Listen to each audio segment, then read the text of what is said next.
Hi, my name is Jeff. I'm the co-founder and president of Cardinal Spirits here in Bloomington, Indiana. And I'm Leah Beyer with FarmwifeDrinks.com. And I'm so happy to be a part of this program and making you some delicious drinks. I'm going to start with the Flora Spritzer here today. So, great drink, perfect for the springtime. We're going to start with our Flora, which is a vodka-based liqueur. We also use a lot of edible flowers in here, so raspberries, jasmine, hibiscus. And what you want to do is start with a beautiful glass. We're fortunate enough to have a nice Indiana corn glass here. Fill it with ice. And then you're going to take an ounce and a half of Flora. So about a shot. About a shot, that's right. Take that up. You can build this right in the glass, nice and easy, so pour it in there. Then we're going to take 3/4 ounce of lemon juice. Pour that in. Fresh squeezed, or is the concentrate you buy in the store a good substitute? You know, we always prefer fresh squeezed when you can get it. If you can't, something in the store is fine. Sometimes people even use frozen, but okay. Fresh is always best, for sure. Perfect. And then you're just gonna top with some soda water. This drink really couldn't be any easier. This is maybe a bigger glass than usual, but you can add the soda to get to the kind of level and consistency and taste that you want. I love to add a straw here, and of course, like a little lemon garnish. You can take a wheel, slice it, make a little spot, and it's a perfect drink for spring, summer, fall. Sure, why not? Yeah. So describe the flavor of this Flora liqueur. Yeah. So this is a great liqueur, and I use it on all kinds of things. It's great in like iced tea. It's great at the bottom of champagne. It's great with something like this, or even just adding to lemonade. Oh, perfect. And it's got, like I said, raspberry, hibiscus, jasmine, and it's a little bit sweeter, so it can cut something like champagne perfectly for you. Beautiful. So you said it's sort of a neutral base alcohol, so a clear alcohol. Tell us about the process of making your alcohols. What's the base ingredients? So for something like this, we would be using corn, and then in this situation, we would distill the corn, ferment and distill the corn, distill it to a very neutral proof. So that means we're getting it up over 190. So really kind of removing a lot of the flavors and characteristics of it. And then we're going to be blending it, kind of making a tea with these flowers. And so we will sweeten it with sugar. We'll get large bags of, like I said, botanicals, macerate those in there, and then we come up with our beautiful Flora. If you have this on the shelf over time, you'll start to see it gets a little hazy. Things start dropping out, but that's all natural. It's because we don't use any flavorings or chemicals. You'll see some of the pollen dropping out of there.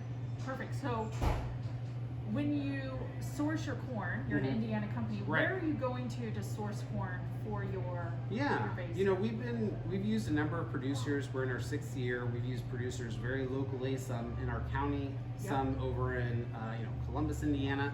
A lot right now we're getting up in like the Marion, Indiana area. So absolutely. All over, and we try to work with local farmers when we can, and try to find something that's like right price, right taste, right value. So, and can't go better than Indiana corn for that, for sure. You can't be any more proud of an Indiana-based alcohol made from Indiana corn. That's right. I would love to give this taste. Sure, please, by all means. Be the taste tester here. I love a good, easy, simple cocktail. Oh yeah, that's perfect. Yeah, that's really refreshing summer cocktail right there. Yeah.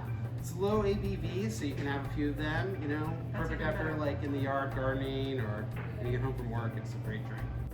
So talk to me about how you decided which types of liquors you were actually going to make. Because you mentioned corn. Obviously, we're a very rich corn state. Kentucky's fully aware because we feed all those beautiful bourbons down there. But how did you decide what you were going to start, and how has that grown and evolved as you've made these liquors over the last few years? Absolutely. Well, we started out, we've always made some whiskey. Whiskey's always a challenge, right? Because you have to age it and mature it. Right. And when we were starting, I always said we wanted to make sure that our distiller and myself chose when we got to release our whiskey and not like our banker or our accountant, Exactly. So, we started off with a lot of clear spirits since we could make those and kind of sell them pretty quickly. But I also have a deep passion for gin. It was one of the spirits that I've always enjoyed, personally. So I really wanted to make a unique gin. My business partner Adam helped create this Terra with a spice blender out of New York, which has gotten just international acclaim. And so we're really proud to make all kinds of spirits here in Indiana that really reflect what Indiana has to offer and can show it off to the world. Yeah, and what I've loved by being in your tasting room and trying some of your cocktails is that you're trying to source things locally. So even like your coffee liqueur, you're using a local roastery. So you mentioned your Terra gin that you use a blender out of New York. Who are other partners you have to bring these great liquors to life with you? We source a lot of great botanicals and fruits, certainly for our spirits throughout Indiana. We have a number of farmers that produce for us. Some people don't realize that we have some really great herb producers here in Indiana. I think maybe the largest mint producer in the country is in Indiana, and we certainly source from them.